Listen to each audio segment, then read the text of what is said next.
Moinsen, ihr Leichtmatrosen. Heute ist Samstag, okay, für euch ist heute Mittwoch, aber das spielt auch alles gar keine Rolle, denn wir haben fast 200 Abonnenten und ich habe mir gedacht, ja, ihr kennt mich ja noch gar nicht so wirklich richtig und es wird langsam mal Zeit und jetzt habe ich hier 10 Fakten über mich für euch. Viel Spaß dabei.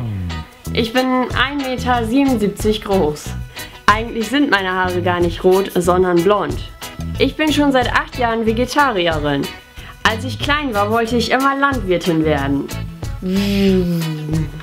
Seit neuestem höre ich sehr gerne Heintje und das ist nicht mal gelogen.